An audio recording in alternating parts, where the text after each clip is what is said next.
Salut tout le monde, je m'appelle Yannick Gagnon et je suis professeur enseignant en informatique au département des enseignements généraux. Aujourd'hui, je vais vous présenter des résultats partiels d'une petite étude que nous avons menée, moi et mon collègue Éric Franqueur, en collaboration avec le département de didactique de l'UQAM. L'objectif de l'étude, c'était de mesurer l'impact des rétroactions qu'on fait auprès des étudiants en cours de session. Certains d'entre vous vont trouver nos conclusions peu surprenantes, voire même évidentes, mais nous, on est vraiment parti du principe que c'est important de mesurer l'impact d'un levier pédagogique avant de l'actionner. Notre approche était vraiment simple. On a utilisé un questionnaire d'une vingtaine de questions dont les réponses sont recueillies sur une échelle de Likert, par exemple, tout à fait en désaccord, plutôt en désaccord, etc.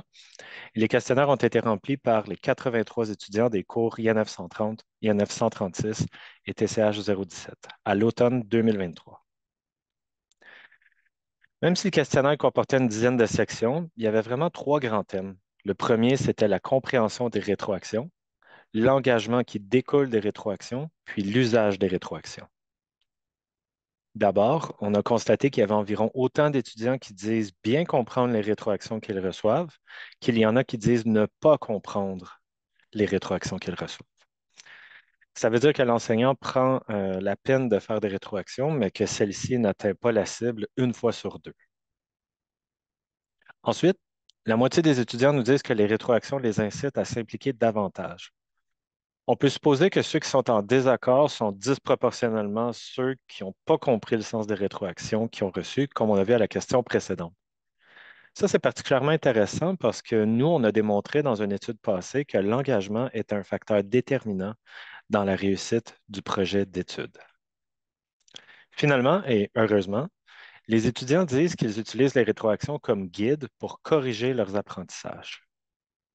Bien sûr, l'ensemble des résultats est plus nuancé que ça, mais l'opportunité qui nous saute aux yeux, c'est que si le tiers des étudiants ne comprennent pas le sens des rétroactions qu'ils ou elles reçoivent et que la moitié disent que ça les motive à s'impliquer davantage, cela voudrait dire que, comme première approximation, au minimum, une personne sur six pourrait être impactée positivement par de meilleures rétroactions.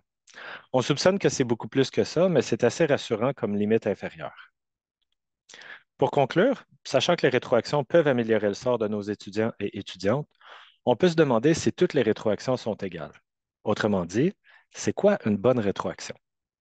Une autre question un peu rhétorique, c'est de se demander si c'est possible d'apprendre à donner des bonnes rétroactions.